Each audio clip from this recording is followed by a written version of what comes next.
আজকে যে পিঠার রেসিপিটা শেয়ার করব সেটা একটা খেলে কিন্তু আপনাকে আরও 10টা খেতে ইচ্ছে যাবে। এতটাই টেস্টি আর এতটাই মজার হয় এই পিঠাটা। তাহলে চলুন দেরি না করে রেসিপিটি শুরু করে দিই। আসসালামু আলাইকুম everyone, welcome back to my channel Sanu cooking. আশা করি আপনারা সকলেই খুব ভালো আছেন, আমিও খুব ভালো আছি।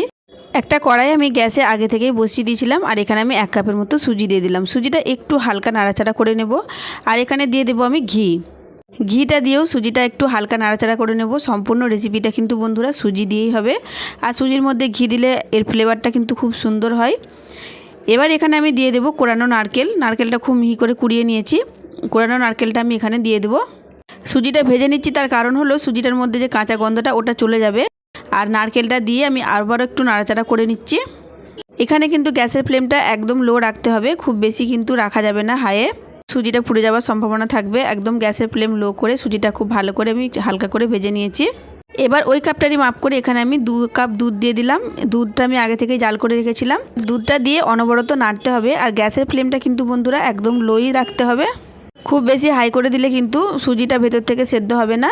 এভাবে একটু নাড়াচাড়া করে নিচ্ছি। দেখুন নাড়াচাড়া করতে করতে একটা ডোয়ের মতো হয়ে গেছে। আপনারা দুধের পরিবর্তে এটা পানি দিয়েও করতে পারেন, কিন্তু দুধ দিয়ে করলে এটা খেতে ভালো লাগে, সেই জন্য দুধ দিয়ে করেছি আমি। ঠিক এরকম ডোটা হবে। এবার আমি ডোটা নামিয়ে নিচ্ছি একটা পাত্রের মধ্যে। এবার হাত দিয়ে একটু ভালো করে আমি মেখে নেব। যে সকল বন্ধুরা দেশ বা দেশের বাইরে থেকে আমার এই ভিডিওটি দেখছেন তাদের সকলকে অসংখ্য ধন্যবাদ। প্লিজ এইভাবে আপনারা আমার পাশে থাকবেন আর আপনাদের মূল্যবান লাইকটা অবশ্যই দিয়ে যাবেন। আপনাদের একটা লাইক আমাকে উৎসাহিত করে পরবর্তী ভিডিও বানানোর জন্য। ডোটা কিন্তু আমি খুব ভালো করে মেখে নিয়েছি। দেখুন ঠিক এইরকম হয়ে গেছে ডোটা। এবার আমি ডোর থেকে গোল গোল করে লেচি কেটে নেব। হাতের মধ্যে একটু ঘি লাগিয়ে নিয়েছি আমি, লাগিয়ে নিয়ে এবার দেখুন আমি গোল গোল করে নিচ্ছি। খুব ভালো করে একটু গোল শেপ করে নিতে হবে। এটা আপনারা যে যেরকম পারবেন সেরকম অনুযায়ী শেপটা দিয়ে দেবেন। এবার একটু দেখতে ভালো লাগার জন্য চামচের পেছন দিকটা দিয়ে দেখুন একটু একটু করে কেটে কেটে দিচ্ছি। এরকম করে দিলে কিন্তু ভালো লাগে দেখতে পিঠাটা।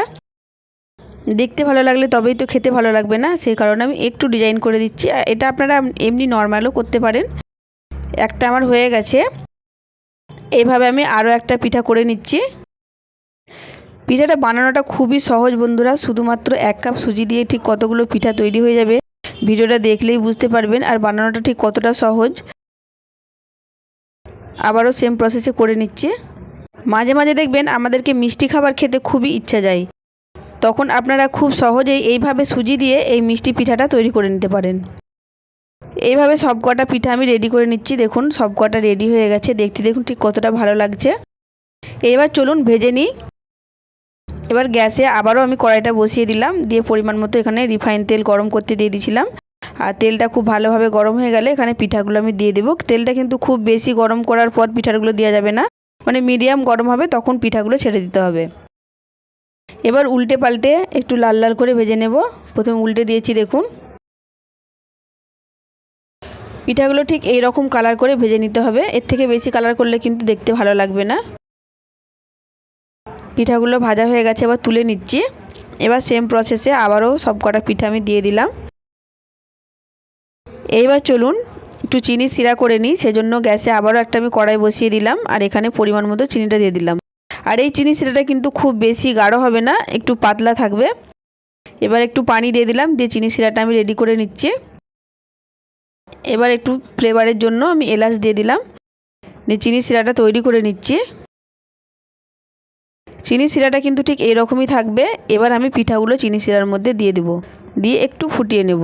তাহলে বন্ধুরা আজকের পিঠার রেসিপিটি কেমন লাগলো অবশ্যই কমেন্ট করে জানাবেন। আর কতটা সহজ নিশ্চয়ই দেখেই বুঝতে পারছেন। আর একবার হলেও অবশ্যই বাড়িতে ট্রাই করে দেখবেন। আর যদি ভালো লেগে থাকে তাহলে প্লিজ লাইক কমেন্ট শেয়ার করে দেবেন। আর যদি আমার চ্যানেলে কেউ নতুন এসে থাকেন তাহলে প্লিজ চ্যানেলটা সাবস্ক্রাইব করে আমার পাশেই থাকবেন। পাশে থাকা বেল আইকনটা প্রেস করে দেবেন, যাতে করে নতুন কোনো ভিডিও চলে সবার আগে আপনার কাছে নোটিফিকেশান পৌঁছে যায়। এবার আমি গ্যাসের ফ্লেমটা অফ করে ঢাকা দিয়ে রেখে দেব 20 মিনিটের মতো। 20 মিনিটের মধ্যে কিন্তু পিঠার মধ্যে রসটা খুব ভালোভাবে ঢুকে যাবে। 20 মিনিট পরে ফিরে এসেছি। দেখুন সমস্ত রস কিন্তু পিঠার মধ্যে ঢুকে গেছে, একদম টেনে নিয়েছে। আপনারা যদি একটু রসালো খেতে চান তাহলে রসটা একটু বেশি করে বাড়িয়ে দিলেই হবে। এবার পিঠাটা আমি একটা প্লেটের মধ্যে তুলে নিয়েছি। দেখুন দেখতে ঠিক কতটা লোভনীয় হয়েছে। আর আমি গ্যারান্টি সহকারে বলতে পারি এই পিঠাটা একটা খেলে কিন্তু 10টা খেতে মন চাইবে। ঠিক এতটাই মজার হয় এই পিঠাটা। একটা পিঠা আমি কেটে দেখাচ্ছি দেখুন। একদম নরম তুলতুলে সফট একটা পিঠা, মুখে দিলেই কিন্তু মিলিয়ে যাবে বন্ধুরা। যাকেই তৈরি করে খাওয়াবেন আপনার প্রশংসা করতে বাধ্য হবেই হবে। এতটাই টেস্টি হয় এই পিঠাটা, আপনারা তৈরি না করলে কিন্তু বুঝতে পারবেন না, তাই অবশ্যই একবার হলেও ট্রাই করবেন। আজ তাহলে আসি বন্ধুরা, ফিরে আসবো নতুন একটা ভিডিও নিয়ে। ততক্ষণ সবাই ভালো থাকবেন, সুস্থ থাকবেন। আর হ্যাঁ, কমেন্ট করে কিন্তু জানাবেন পিঠাটা কেমন লাগলো। আল্লাহ হাফিজ।